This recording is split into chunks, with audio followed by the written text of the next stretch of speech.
Not have a last name from Concord, New Hampshire. Brian Black. Yeah. What was her name? Blackden.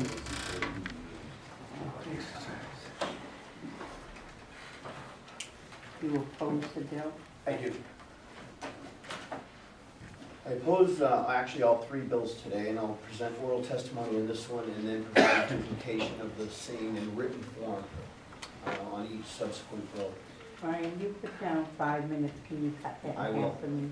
Thank you. As a federal firearms licensee, which basically means I sell firearms, I oppose the legislation of marijuana and the legalization of it regarding the same topic, although differing levels in wording in the decriminalization bills. The state of New Hampshire, if it passes this legislation, will affect the state's firearms industry through prevention of sales and possession of firearms. If a state passes a law legalizing marijuana, it will conflict with federal law, particularly 18 U.S. Code Section 922 G3, which essentially prohibits any person who is an unlawful user of marijuana from shipping, transporting, receiving, or possessing firearms or ammunition, as marijuana is a federally controlled Schedule I substance. There are no exceptions, even for medical use, never mind recreational use, even as sanctioned by state law under federal law.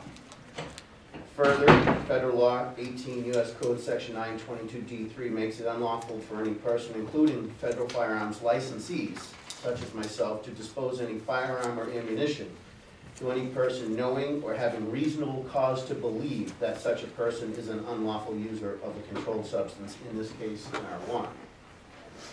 In essence, it blocked marijuana smokers from owning firearms and ammunition, which will create a drop in revenues to businesses in the state who sell or manufacture such items, and to the state itself by possibly depleting the hunting population of New Hampshire to a degree that it may even affect wildlife populations and cause damage to the game balance in the state and negatively impact the Fish and Game Department, police departments, and the Department of Safety financially in lost revenue. When a person fills out a Form 4473, which is a firearms transaction record, there's a question 11E.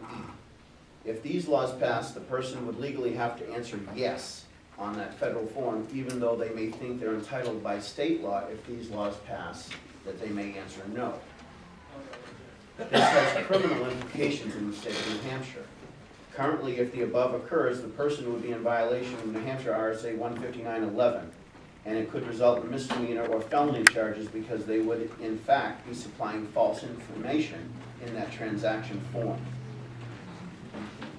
The U.S. Bureau of Alcohol, Tobacco, Firearms, and Explosives issued a letter to all FFLs in 2011, which I will give to the committee, explaining the exact problem as far as the conflict with state and federal law. This cannot be taken lightly.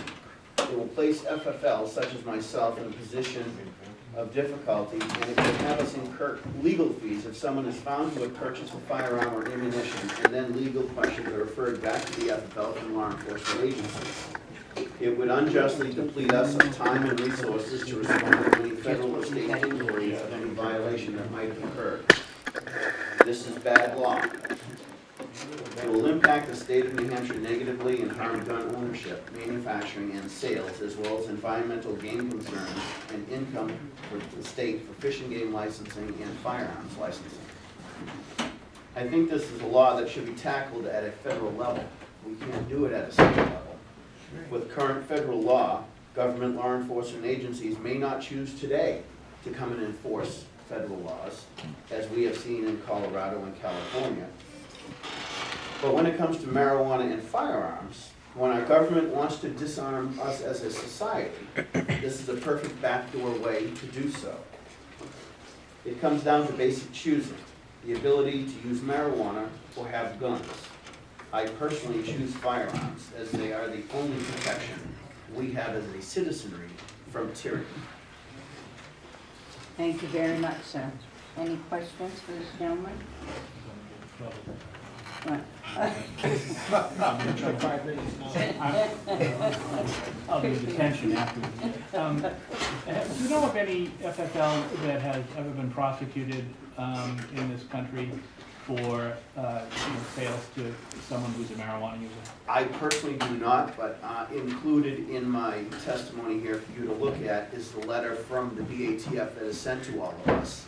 And once we become aware that somebody has or likely has possessed or smoked marijuana, we legally can't sell or transfer a firearm to them.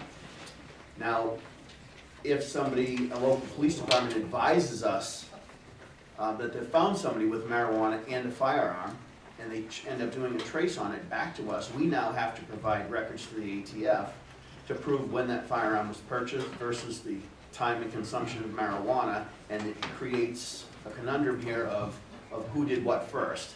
And it costs us as FFLs time, damage, legal fees, and money that I think is unfair. Representative Robinson. I assume you couldn't sell a gun to a bank robber